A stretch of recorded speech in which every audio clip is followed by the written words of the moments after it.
નમસ્કાર મિત્રો, આપ સૌનું હાર્દિક સ્વાગત છે અમારી યુટ્યુબ ચેનલ પર। મિત્રો, આજે આપણે જોવાના છીએ કે એચ સ્ટાર્ટની જે ભરતી છે એ ઘણા લાંબા સમય પછી થવા જઈ રહી છે। હવે આ એચ સ્ટાર્ટની પરીક્ષા કોણ આપી શકે છે, કઈ શૈક્ષણિક લાયકાતો હોવી જોઈએ, ત્યારબાદ ક્યારથી ફોર્મ ભરાશે, કેવી રીતે પરીક્ષાઓ લેવાશે જેવી તમામ વિગતો વિશે આજે આપણે આ વિડીયોની અંદર જોવાના છીએ। તો મિત્રો, માહિતીને સંપૂર્ણ જાણવા માટે વિડીયોના અંત સુધી બનેલા રહેશો।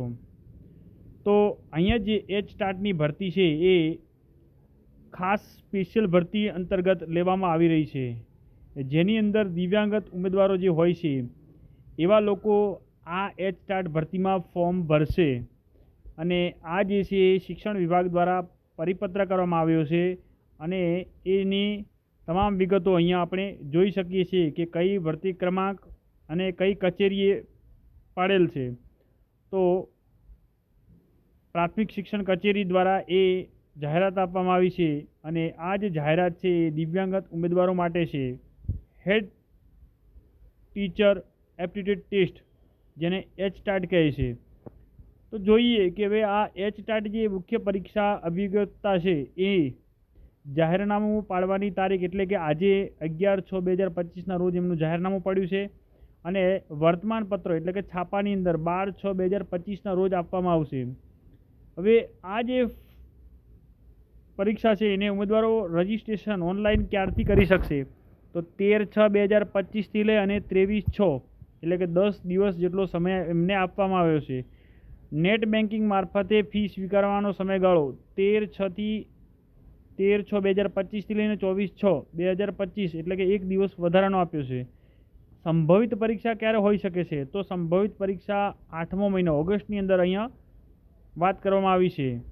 તો આગળ જોઈએ, એચ સ્ટાર્ટ પરીક્ષા માટે શૈક્ષણિક લાયકાત અને ઉંમર કઈ જોઈશે। તો તમે શૈક્ષણિક લાયકાતની અંદર આપણે આગળ જોઈશું કે ભાઈ તમે ગ્રેજ્યુએશન યા તો પીટીસી કરી અને 5 વર્ષ તરીકે પ્રાઇવેટ યા તો સરકારીમાં શિક્ષક તરીકેનો અનુભવ હોવો જોઈએ। અને કોણ નહીં આપી શકે, તો જેમની ઉંમર 42 વર્ષ જેટલી છે અને એનાથી વધારે હશે એને 42 વર્ષથી જેની ઉંમર વધારે થતી છે એમને એચ સ્ટાર્ટ પરીક્ષા આપવા મળશે નહીં, જેનો અહીંયા નિયમ આપવામાં આવશે કે કયા નિયમ હેઠળ તેમને આપવામાં નહીં આવે। ત્યાર પછીનો જે મુદ્દો છે કે તમે હાયર સેકન્ડરી સર્ટિફિકેટ સાથે પાસ થયેલા હોવા જોઈએ।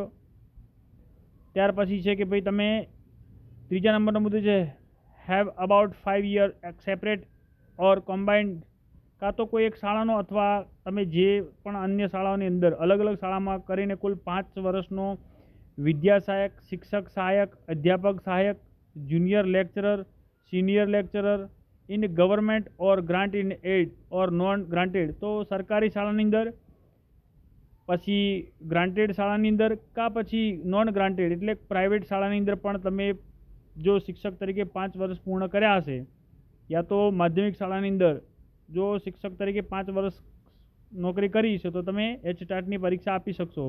એના પછીનો નિયમ છે કે તમે કમ્પ્યુટરના જાણકાર હોવા જોઈએ, પછી તમે ગુજરાતી અને હિન્દી આ બંને ભાષા જાણતા હોવા જોઈએ। ત્યાર પછીની જે અહીંયા વિગતે વાત કરી છે કે જે શૈક્ષણિક લાયકાતો છે એની અંદર ફેરફાર રહેતો હોય છે। હવે આ પરીક્ષાની અંદર જે દિવ્યાંગત છે તો કોણ આપી શકે છે, તો મુખ્ય શિક્ષક વર્ગ 3ની જે બી એટલે બ્લાઇન્ડ HLV છે, તો લો વિઝન જેને ઓછું દેખાય છે એવા ઉમેદવારો, બી કેટેગરીના ઉમેદવારો, સી કેટેગરીના ઉમેદવારો અને ડી અને ઈ કેટેગરીના, એની અંદર પણ ટકાવારી આપી છે, એ ટકાવારીવાળા આ લોકો પરીક્ષા આપી શકશે। ત્યારબાદ જે કસોટીનું માળખું છે તો એ કસોટીનું માળખું 2 વિભાગમાં રહેશે। વિભાગ 1માં 75 ગુણો, વિભાગ બીની અંદર પણ 75 ગુણો, આમ કરીને કુલ જે પરીક્ષા છે એ 150 માર્ક્સની રહેશે અને એ 2 કલાકના સમયગાળાની અંદર એ પરીક્ષા લેવાતી હોય છે।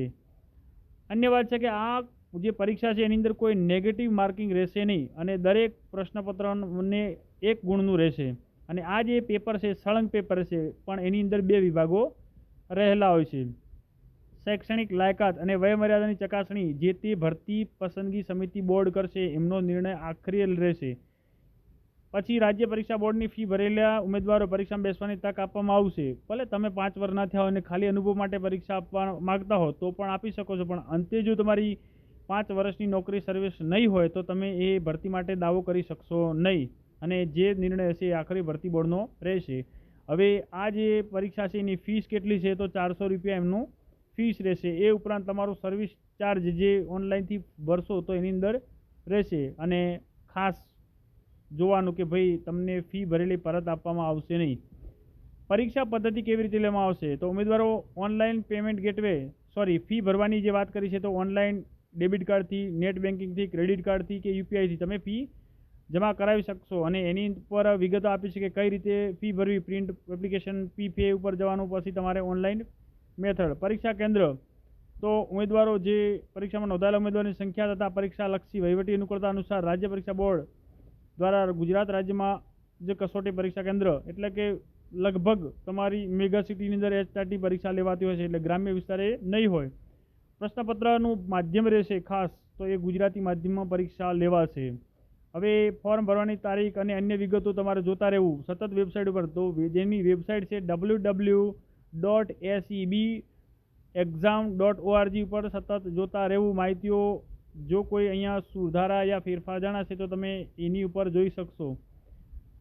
અને આ જે અન્ય સૂચનાઓ છે કે શારીરિક જે ખોડખાપણનું જે પ્રમાણપત્ર છે એ રાજ્ય સરકારે નક્કી કરેલા અધિકારીનું હશે તો જ એ માન્ય ગણાશે. આ તમામ વિગતો એક વખત શાંતિથી તમારે જોઈ લેવી, અને જો તમને એની અંદર કંઈ પણ સમજ ન પડે તો કચેરીનો નંબર આપ્યો છે ને ત્યાં તમે સંપર્ક કરીને વધુ વિગતો જાણી શકશો. અહીંયા તમને સમજાવવામાં આવશે કે ઓનલાઈન તમે કઈ રીતે ફોર્મ ભરી શકો છો. તો એ તમામ વિગતો આપેલી છે. ઓનલાઈન વેબસાઇટ ઉપર જવાનું, પછી એપ્લાય ઓનલાઈન ઉપર ક્લિક કરવાનું, એપ્લાય ના ઉપર જવાનું છે. આમ તમને એક એક વિગતો સરસ રીતે આપેલી છે, અને એ પ્રમાણે તમે જઈને ભરશો તો તમારું ફોર્મ જે છે સરસ રીતે ભરાઈ જશે. અને ત્યારબાદ સબમિટ કરવાનું છે, જેનો સમયગાળો તમે જાણો છો કે 13/6 લઈ અને 24/6 એટલે કે 10 દિવસનો સમયગાળો તમને ફોર્મ ભરવા માટે આપ્યો છે. 13/6 થી 23/6 10 દિવસનો સમયગાળો આપવાનો છે. તો આ 10 દિવસના સમયગાળામાં તમે તમારું ફોર્મ ઝડપીથી ભરી લેશો. અને ત્યારબાદ જે પરીક્ષાની જે પ્રશ્નપત્ર હોય છે એનો જે ગુણ ભારાંક ને અનુરૂપ જો તમે તમારી તૈયારી કરશો તો તમે અવશ્ય સફળતાઓ મેળવશો. તો આ હતી મિત્રો એટ-ટાટ ભરતીને લગતા સમાચાર. આવા જ સમાચારો મેળવવા માટે તમે અમારી સાથે જો ચેનલમાં હજી સુધી જોડાયેલા ના હો તો મિત્રો ચેનલની અંદર જોડાઈ લાઇક, શેર અને સબસ્ક્રાઈબ કરવાનું ભૂલતા નહીં, અને મિત્ર વર્તુળની અંદર લિંકને શેર કરવી. જય હિન્દ, જય ભારત.